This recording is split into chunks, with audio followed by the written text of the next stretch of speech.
What's going on, guys, and welcome back to part 5 of my Journey to Fantastic Beasts: The Secrets of Dumbledore series, a new trailer for which was actually released on Monday, and, well, don't get me wrong, I do think it was a really cool trailer. It didn't really reveal a lot about the film or its general plot that wasn't already revealed in the first trailer, so if I were to make a video on it, I don't feel like there would be much for me to discuss, but it was still awesome and I'd recommend checking it out. But today I'm going to be talking about Harry Potter and the Order of the Phoenix, a film which I like a lot of things about and that I do think is better than Goblet of Fire, but only marginally, and that actually surprised me because before I rewatched it, I thought that I liked it way more than Goblet of Fire, but by the time I got to the end, there were some really big problems with it that dragged down the overall experience for me, but before we talk about those, we might as well talk about what I like about the film. Right off the bat, the direction from David Yates is fantastic, and that's undeniable considering the fact that he directed every single film preceding this one, including all of the Fantastic Beasts films thus far. I also love a lot of different plot elements in this film, especially the Ministry seeping its way into Hogwarts, trying to interfere in affairs going on there, as well as trying to cover up for Cedric Diggory's death and the return of Voldemort. I find that very interesting and very relevant and realistic. You're really getting into the politics of the wizarding world in this film, which I really appreciate.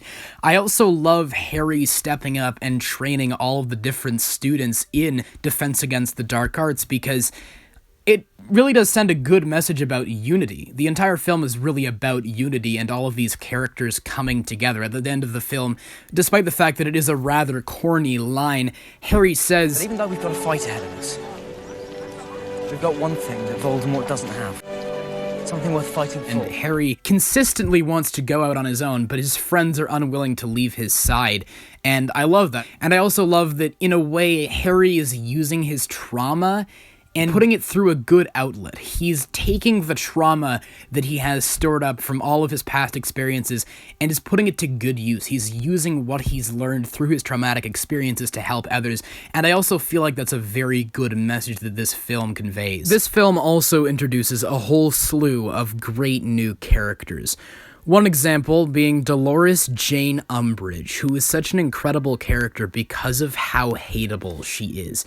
She does every single disgusting and inhumane thing you can imagine over the course of this film, and typically a character being hateable is not a good thing, but somehow J.K. Rowling was able to construct one of the most hateable characters of all time in a good way. Everything she does is awful, and that's why she's so great. A few other great characters that this film introduced are Luna Lovegood, a character that, if executed poorly, could come across rather annoying or intrusive, but who is so incredibly charming and sweet, and I really do feel like that's a testament to J.K. Rowling that she was able to create a character that on paper could be rather annoying, and turned her into such an iconic and lovable character. I mean, who doesn't love Luna?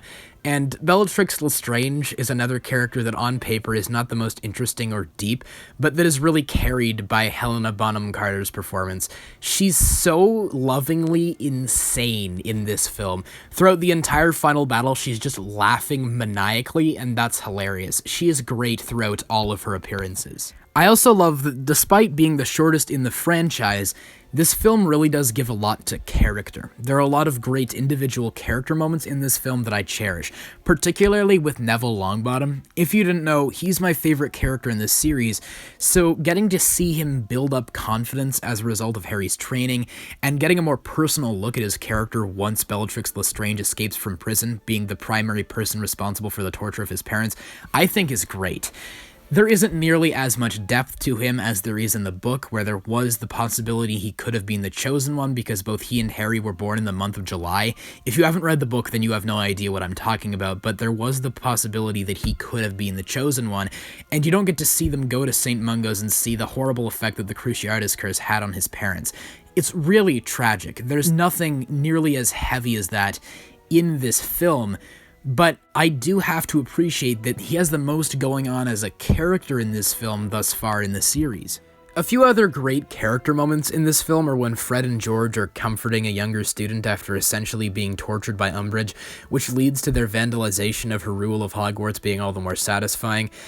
I also love that Harry begins to bend under all of the pressure that's been put on him.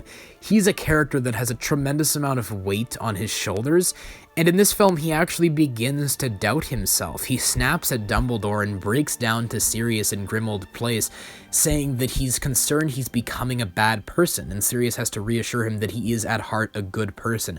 I think that's a great piece of character writing, because it's very realistic that a person in his position would eventually bend under all the weight that is being placed upon him. And Ron is actually a nice guy in this movie.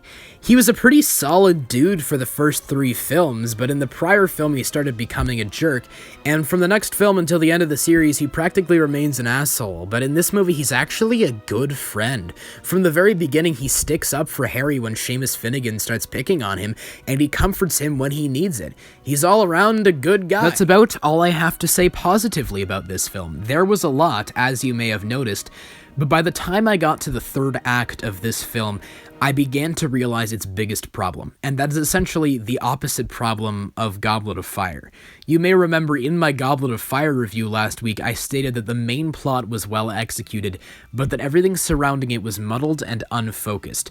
This film has the opposite problem. Everything surrounding the main plot is really good, but the main plot is almost non-existent and completely nonsensical. This is the first film in the series where a lack of context that was made up for in the books actually hurts the film, and as a result, everything that's happening on screen makes literally no sense. By the time the students arrive in the Department of Mysteries at the Ministry of Magic towards the end of the film, I realized how underdeveloped the main plot was surrounding the prophecy.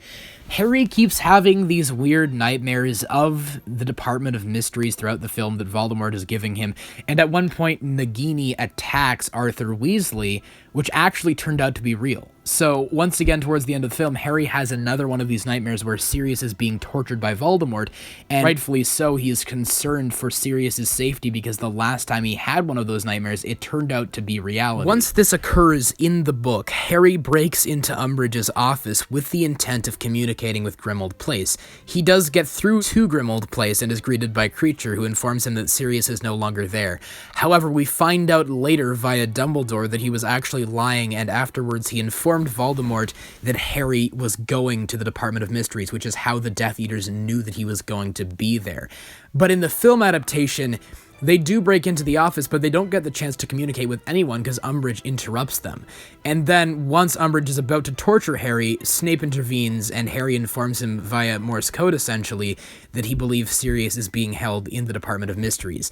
Snape passes this information on to the Order, and that is how they knew Harry was going to be at the Department of Mysteries, because they realized he was walking into a trap because Sirius was still at Grimmauld Place at that point in time.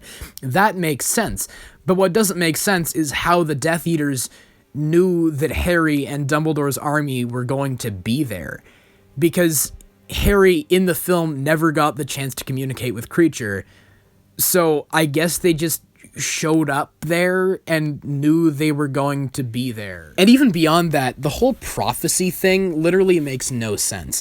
It is implied that the reason for Voldemort giving Harry these weird nightmares is because he wants him to go into the Department of Mysteries to retrieve the prophecy, despite the fact that the prophecy is about both him and Harry.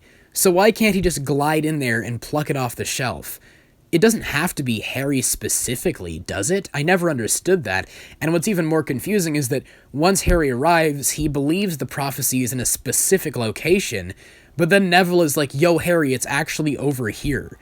So, did Voldemort just show Harry a random glass ball on a shelf in his dream? Or did someone deliberately go into the Department of Mysteries to move the prophecy? What was going on there? And what does not help this at all is the fact that 5 minutes later, it gets smashed. At least in the book, it was smashed by someone close to Harry. Neville, the person the prophecy could potentially have also been referring to. But in the film, it's just Lucius Malfoy being a clumsy buffoon who drops it on the ground. What was the point of the prophecy? It's this weird plot element that I feel J.K. Rowling wrote into the book to add some sort of driving force to the plot, but in the end it feels rather nonsensical. The Order of the Phoenix book also sets up a rather essential plot line that is picked up later in the Deathly Hallows, that being that Sirius gives Harry a two-way mirror that he's able to communicate with him through. If I'm remembering correctly, at the end of the book, Harry attempts to communicate with Sirius's spirit through it, but is unable to and smashes it in rage, but he does keep a shard of the mirror that he is later able to communicate with Aberforth Dumbledore through in the Deathly Hallows, who then sends Dobby to rescue Harry. However, in the movies, this plotline is never established. At the end of Deathly Hallows Part 1, Harry simply pulls a shard of glass out of his boot that we've never seen before, looks at it, and then Dobby magically appears to save them. The only foreshadowing that was given for that in the films was a millisecond-long shot of Harry smashing the mirror in the scene when Voldemort is invading his mind after the final battle.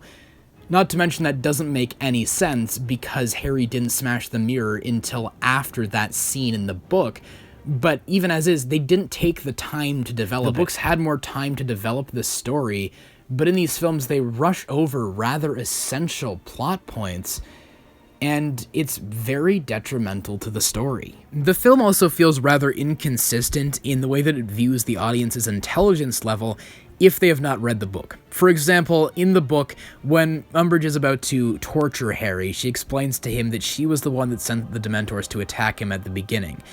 This does not happen in the film, but there is subtle foreshadowing for it in the hearing scene, where they are discussing how uncommon it is for Dementors to attack wizards in the vicinity of Muggles, and Umbridge is one of the strongest defenders of the Ministry once Dumbledore implies that the Ministry may be behind the attack. So it's not unreasonable for the creative team to think that the audience will be able to subtly infer the fact that she was responsible for the attack, and they did not need to have her deliberately state that fact out loud. Despite this, in the final battle surrounding this mysterious object known as the Veil, which many people believe to be a portal to the land of the dead or some such, Sirius Black is killed, and in the book, Bellatrix Lestrange hits him with some sort of spell that is implied to be Expelliarmus, and he falls through the veil being the thing that killed him. But in the film, he's hit with the killing curse of Vada Kedavra before falling through the veil. So in the film adaptation, he died before falling through, but in the book, falling through it was what killed him. So let me get this straight. The creative team on this film thought the audience was smart enough to infer that Umbridge was responsible for the Dementor attack by her defending the Ministry's actions in the hearing scene, but they did not believe the audience was smart enough to realize that falling through the veil was what killed Sirius Black and not getting hit with the killing curse. I know that I've ripped into this film rather aggressively, and that's just because I'm very passionate about it. There are a lot of great things about it, as previously stated, but it feels like it's really lacking a main plot or central focus, and everything that is set up is not really explained. In the book, I suppose in a rather expository scene, Dumbledore explains to Harry how Kreacher sold him out to Voldemort, and how Snape told the Order about Harry being concerned for Sirius's safety, which is how they all knew to converge at the Department of Mysteries.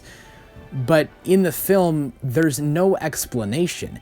There is a scene between Dumbledore and Harry, but it's very brief, and they don't even discuss the events that transpired.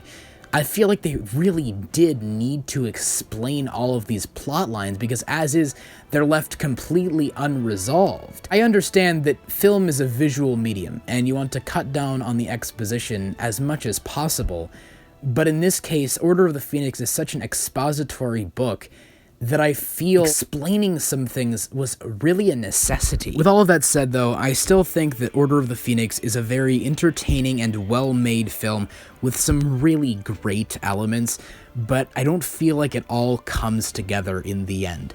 But you guys, please let me know. Do you agree with my assessment? Do you disagree? Just whatever your thoughts are, please let me know them all in the comments below.